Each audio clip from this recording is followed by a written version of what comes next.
आपको मेरी रेसिपीज पसंद आई है तो मेरे चैनल को सब्सक्राइब कीजिए और बेल आइकन दबाना मत भूलिए। और भी मजेदार रेसिपीज देखने के लिए मेरे चैनल द किचन कहानियां से जुड़े रहिए।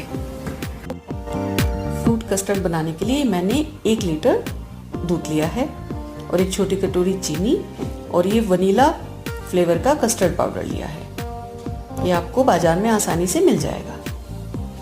सबसे पहले 2 से 3 चम्मच कस्टर्ड पाउडर को हम ठंडे दूध से घोल देंगे।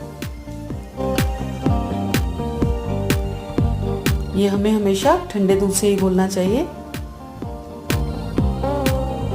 गर्म दूध से घोलने से इसमें लम्स आने का डर रहता है। इसका हम बहुत अच्छा लिक्विड पेस्ट बना लेंगे।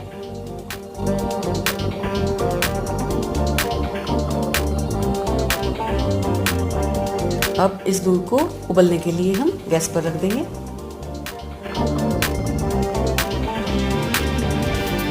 दूध उबल चुका है। उबलते हुए दूध में यहाँ हम चीनी ऐड करेंगे।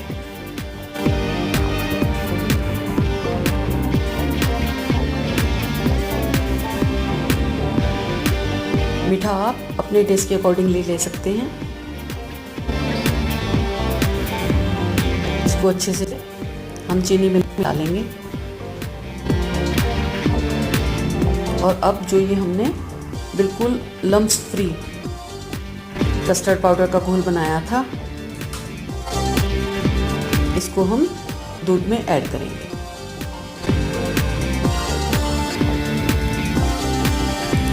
कस्टर्ड पाउडर डालने से दूध गाढ़ा होना शुरू हो जाएगा।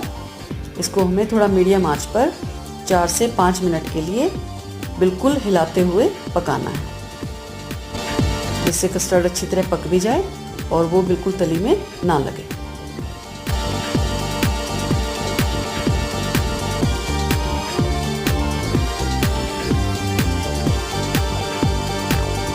ये कस्टर्ड हमारा तैयार हो गया है। इसे हमें नॉर्मल टेम्परेचर पर ठंडा करके 4 से 5 घंटे फ्रिज में रखना है।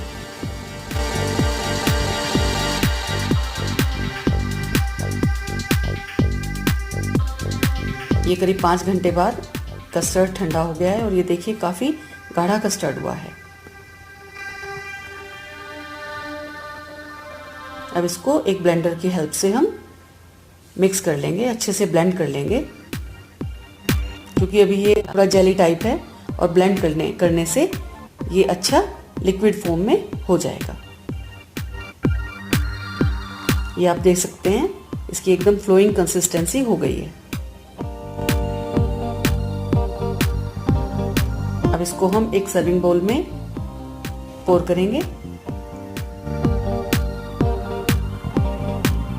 और अभी कस्टर्ड में हमें फ्रूट्स ऐड करने हैं।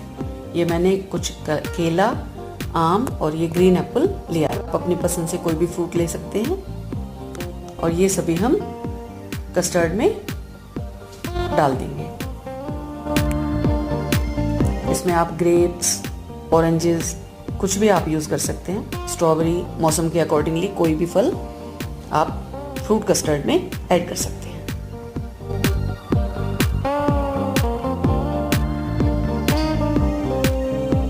और ये फ्रूट कस्टर्ड तैयार है। इसको थोड़ा गार्निशिंग कर रही हूँ मैं।